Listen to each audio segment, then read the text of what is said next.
안녕하세요. 반갑습니다. 강의 맡고 있는 김상희 교수입니다.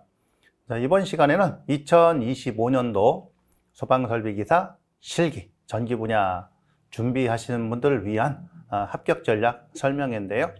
어떻게 하면 효율적으로 합격할 수 있는지 간략하게 안내 드리도록 하겠습니다. 자, 우선 목차인데요. 일단 이제 시험 안내, 그 다음에 출제 유형, 그리고 효율적인 순서, 그 다음에 합격 전략 어떻게 할 것인가. 자, 이런 부분이 중요하겠죠. 어떻게 공부를 하고 어떤 부분으로 전략을 짜서 준비할 건가, 이런 내용. 가장 중요한 게 늘 말씀드리지만 타이밍이에요. 타이밍. 언제 얘를 갖다 준비해서 합격을 할 거냐, 이런 얘기죠. 그러니까 합격 타이밍이 중요한 거죠. 나에게 어떤 기회가 왔을 때 그 기회를 갖다 잡으려면 내가 준비가 되어 있어야 되거든. 근데 뭐 기회는 왔는데 뭐 아직 합격을 못했어요. 그럼 기회가 날아가는 거예요. 그래서 그런 타이밍이니까, 타이밍은 시간 싸움이잖아요. 그죠? 그래서 시간을 최소한으로 잘 들여서 빠른 시간 내에 합격을 통해서 오게 되면 취업과 연계되는 이런 식으로 흘러가겠죠. 그래서 타이밍을 잘 잡으셔야 된다, 이런 얘기죠. 자, 첫 번째 시험 안내 간략히 드립니다.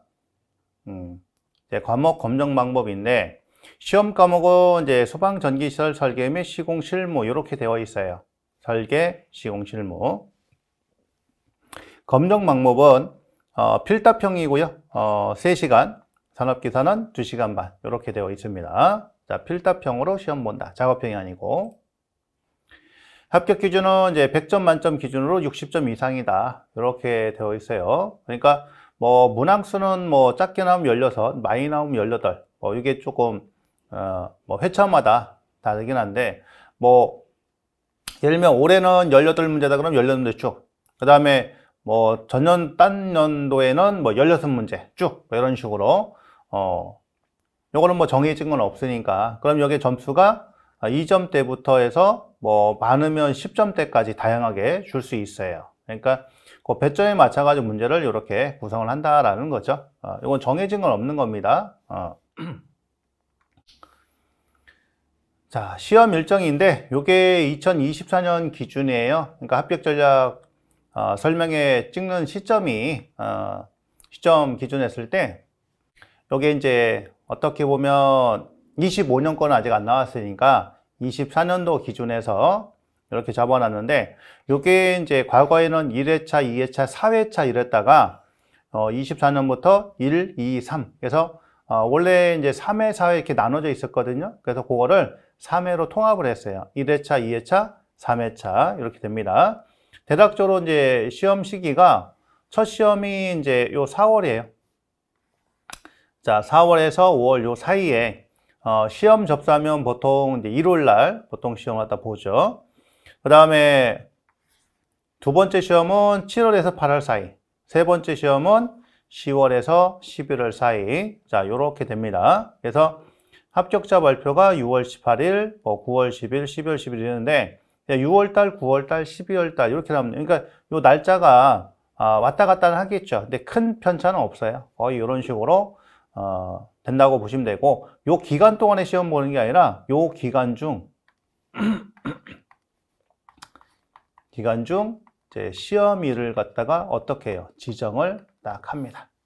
시험이 정해져 있어요. 접수하면. 그래서 그 날짜에 가서 시험을 보시면 됩니다. 그러니까 필기랑 좀 다르죠. 필기 같은 경우는 이제 날짜가 쭉 있으면 내가 선택을 하는 건데, 요 실기 같은 경우는 정해져 있다. 왜냐면 필답형 시험을 봐야 되기 때문에. 특정 뭐 학교, 뭐 중학교나 고등학교, 심지어 또 대학교 이런 이제 강의실 빌려가지고 시험을 보는 그런 거기 때문에 날짜를 지정할 수밖에 없다라는 거죠. 자, 출제 기준입니다. 요게 이제 23년 1월 1일부터 25년 12월 31일까지니까 요 출제 기준은 이제 대략적으로 좀 바뀌어요. 그래서 뭐 출제 기준 바뀌면 뭐 3년 가는 것도 있고 뭐 2년 가는 것도 있고 5년 가는 것도 있고, 그래서 요거는 이제 큐넷에 공지를 하죠. 자, 이게 이제 공지가 따기 때문에 그러는데, 요게 설계 시공, 그 다음에 유지 관리 관련된 그런 이제 부분. 그래서 제목 자체가 설계 시공이잖아요. 그러니까 설계 시공에 이제 거의 맞춰져 있죠. 그래서 설계 부분은 이렇게 쭉 구성이 되어 있어요. 그러니까 지금 보면 뭐 작업 분석, 전기시설 구성, 그 다음에 설계하기, 배치 계획, 설계도 작성하기 이런 식으로 쭉 해서 세부 항목하고 세세 항목 쭉 나눠지는데 사실 이게 이제 큰 의미가 없이 기존에 우리 이제 교재에 나와 있는 그 내용들을 이렇게 항목으로 나누는 거예요. 예, 그러니까 요거는 크게 신경 쓰실 거 없습니다. 예, 교재 다 구성이 돼 있다라고 보시면 돼요. 이렇게 해서. 그 다음에 이제 시공에 관련된 거, 설계도 검토, 소방전기시설, 시공하기, 예, 이런 것들. 그러니까 여기에 해당되는 부분이 보통 이제 뭐가 들어가는 거예요, 이제. 이 간선이 나와야지 요거 보고서 내가 결선할 거 아니에요, 시공. 그렇죠? 그래서 간선 또는 우리가 보통 도면이라고 하는 거죠, 도면. 예, 이런 부분들이 여기 들어가. 도면, 그 다음에 시퀀스 부분, 이런 것들이 여기에 또 해당되고, 그 다음에 뭐 설치 기준 써라, 계산하라, 이런 것도 다 관련이 있는 그런 부분이 되겠죠. 이제 공사 서류 작성하기. 그래서 이 서류와 관련된 부분도 아직까지는 그렇게 뭐 많이 출제가 되는 건 아니고 일부분 조금씩 나오고 있는데 뭐 이것도 뭐 따로 별도로 준비할 건 없죠. 그러니까 기존에 나와 있던 거 위주로 보시면 되고 마찬가지예요. 자, 유지관리 관련해서 전기시설 운영관리하기, 유지보수, 시험점검. 그러니까 시험에 관련된 게 여기 있죠. 요거 시험에 관련된 거. 예를 들면은 뭐 수신기 관련해 가지고 도통시험, 동작시험, 뭐 공통선 시험, 뭐 이런 거 등등. 그렇죠? 차동식 분포형 감지기의 뭐 유통시험이라든가 리크장 시험 뭐 같은 이런 것들. 예, 그런 것들이 여기에 이제 들어가는 거예요. 자, 출제 유형입니다. 제일 중요하죠. 가장 중요한 건데 단답형 도면, 시퀀스 이렇게 세 파트로 보통 나눕니다. 네, 세 파트로 나누는데 우리 강의도 이렇게 나눠져 있어요. 단답형, 도면, 시퀀스 부분에서 단답형은 이제 11개에서 15개 정도. 도면은 이제 두세 개, 시퀀스 두세 문제 이렇게 출제가 됩니다. 여기는 이제 계산 문제가 있고요. 서술형, 기입형이니까 이렇게 가로 채우기, 그죠? 가로 채우기 형태. 그 다음에 장문, 뭐에 대해 쓰시오, 쓰시오, 서술하시오 이런 것들이거든요. 그러니까 그러면 뭐 중계기 설치 기준 써라, 수신기 설치 제외 장소 중에서 5가지만 써라. 감지기, 수신기 설치는 안 되고 감지기 설치 제외 장소 5가지를 써라. 수신기는 이제 제외 장소가 없으니까요. 설치를 해야 되니까. 그 다음에 누전 경보기 설치 제외 장소 써라. 뭐 이런 거. 등등. 중계기 설치 기준 쓰시오. 불꽃 감지기 설치 기준. 정원식 감지선 감지기 설치 기준. 광전식 불량 감지기 설치 기준. 뭐 쓰시오. 이런 것들. 그래서 그런 이제 부분들이 여기서 출제가 되고요. 예, 길게 쓰는 거 보니까 이제 목이 막히네요. 목이 막혀서. 길게 쓰는 걸 제일 힘들어 하시거든요, 사람들이. 근데 요즘에는 요 길게 서술하는 거, 요런 것들이 또 출제가 되고 있어요. 그러니까 이 부분은 다 어디에 해당이 되는 거냐면, 필기 과목에 소방시설의 구조 원리 있잖아요. 여기에 관련이 된 거예요. 이 구조 원리에 관련된 그런 부분이거든요. 그래서 요 부분을 갖다 잘 하시면 상대적으로 이게 쉬운 거예요. 그렇게 보시면 되고. 자, 계산 문제 간단합니다. 오히려 계산 문제는 얘가 더 쉬워요. 단답형 이렇게 구성되고, 도면은 이제 보통 이제 요 가닥수 산정하는 거, 그 다음에 수량 산출하는 거, 배치하는 거, 이런 것들 나오거든요. 또 경보 설비 관련해서 뭐 경계구역 설정하는 거, 그 다음에 요 P형 수신기하고 발신기 세트 간의 간선, 이런 것들. 소화 설비는 이제 보통 스프링클러가 제일 많죠. 스프링클러, 준비 작동식 관련해서. 그 다음에 이산화탄소 소화 설비 간선, 그리고 할론 계열 간선. 똑같으니까. 소활동 설비에서는 이제 재현 쪽이 나오는 거, 재현.避難구조 설비 관련해서는 이제 유도 등 관련해서, 방화 설비 관련해서는 이제 방화문, 그 다음에 배연창이 있죠? 배연창. 이런 것 등등이 출제가 됩니다. 그 다음에 이제 시퀀스 부분에서는 유접점과 무접점 회로. 그래서 요 시퀀스 부분도 비중이 상당히 많이 올라갔어요. 중요도가. 자, 그러기 때문에 단답형, 도면, 시퀀스 이런 이제 부분이다. 그래서 단답형을 시간을 제일 많이 투자를 하셔야 됩니다. 보통 공부를 힘들어 하시는 게 요게 낯설다 보니까 도면을 제일 어려워하는데 해보면 얘가 제일 쉬워요.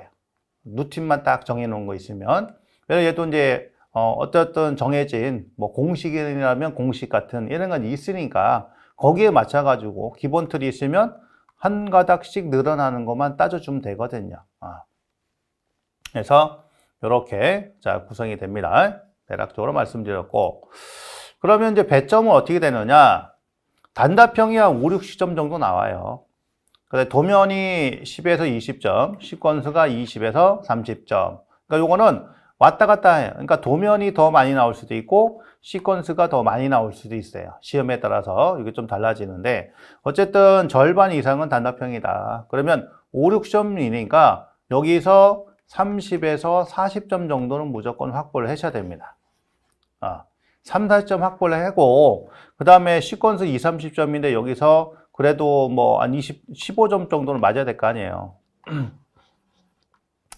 10에서 15점 맞는다. 그 나머지 도면에서 마찬가지로 10에서 20점이니까 여기서 10점을 갖다 맞아요. 그러면 이렇게 맞으면 이렇게 맞아버리면 봐봐요. 상대적으로 이 10점 맞았어요. 이 10점 맞았어. 그럼 떨어지는 거거든요. 30점 맞고 10점 10점 그러면 50점. 40점 맞고 10점 10점 그러면 딱 60점. 40점에 10점 맞고 15점 맞으면 이제 65점 이렇게 돼요. 그러다 보니까 반드시 잡아야 될 게 시퀀스를 잡아야 된다는 얘기예요. 시퀀스가 20, 30점 나오면 얘를 다 맞추면 돼요. 20에서 30점을 잡으면 되거든요. 그리고 요거는 이제 도면은 한 10점 정도. 10점. 그럼 얘가 이제 50점에 60점이니까 뭐 충분하죠. 그렇죠? 이렇게도 30점에 30 맞으면 60점이니까. 그래서 상대적으로는 이 도면하고 시퀀스를 잡아야 돼요. 왜냐면 단답형은 아무리 공부를 했다 많이 해도 다 맞기가 어렵습니다. 상대적으로. 모르는 거 분명히 나오거든요. 그래서 요 5, 60점 중에서 한 80% 정도를 내가 맞춘다고 생각하고 나머지 도면이나 시퀀스를 다 맞자. 그러면 널널하게 합격을 했다 하시거든요. 여유 있게. 그래서 시간 투자 대비 점수가 잘 나오는 게 이 도면하고 시퀀스예요. 아셨죠? 예, 이렇게. 그래서 그런 부분이니까 여기다가 시간을 좀 투자하시고 그 다음에 제일 많이 시간 들어가는 건 단답형. 공부에도 다 맞추기가 어렵다. 그러니까 단답형 먼저 하고 도면하고 시퀀스 이런 순서 가지시면 됩니다. 그럼 이제 배우랑 합격 전략은 어떻게 되느냐를 갖다 봤을 때 일단은 이론부터 정리를 해야 돼요. 이론이 정비가 돼야 되고요. 그래서 핵심 집중 이렇게 해서 중요한 것만 위주로 시험 당일까지 계속 반복 외워야 되는 거 있잖아요. 그죠? 암기해야 되는 거 이런 것들. 그 다음에 이제 예상 문제 풀고 그 다음에 기출문제 5년치 뭐 기출문제 10년치 풀었다. 푼 게 중요한 게 아니고요. 정확하게 이해를 했느냐는 얘기예요. 그래서 기출문제는 5년치를 갖다가 보시더라도 정확하게 이해하면 다 볼 필요 없어요. 합격할 수 있어요. 아셨죠? 그래서 최근 5년치 그 다음에 이론 요 예상 문제 쪽에도 보다 보면 이제 옛날 문제 있으니까 다 수록이 됐거든요. 그러면 최신 기출 유형만 파악해도 충분하다 이런 얘기죠. 이렇게. 근데 뭐 기출 문제만 공부하시는 분 있어요. 이론 공부 안 하고 그러면 붙기가 좀 어렵습니다. 그래서 반드시 이론을 공부하고 그 다음에 기출 문제 푸는 이런 식으로 가셔야 됩니다. 순서가. 자, 그러면 합격 전략, 필승 합격 전략 어떻게 해야 되느냐? 기출 문제를 갖다 분석을 해서 암기 수점 내가 외워야 될 거 새로 나온 거 있잖아요. 옛날 거 말고 신규 나온 거, 최근에 나온 거 이런 것들은 제출제 가능성이 높죠. 새로 나온 것들은. 그 다음에 선택과 집중을 하자. 다 할 수는 없으니까 공부 범위를 줄이자. 공부 순서는 이제 단답형, 그 다음에 계산 문제, 가닥수.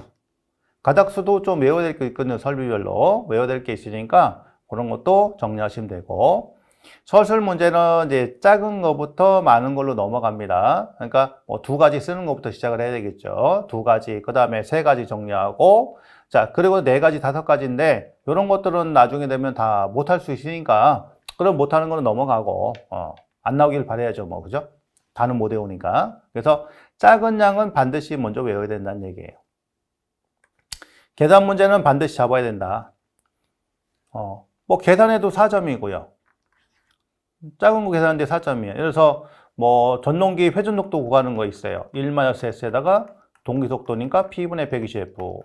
요거 풀었는데 4점 줘. 근데 예를 들면은 중계기 설치 기준 3가지 수죠. 잔뜩 썼는데 이건 뭐 3점, 4점 줘요. 그럼 이거보다는 얘가 훨씬 더 좋은 거잖아. 그렇죠? 점수 맞기가. 자, 매일 공부하는 시간. 우리 이제 필기 때는 이제 2-3시간 얘기했죠? 실기는 서너 시간은 해야 된다라는 거예요. 매일.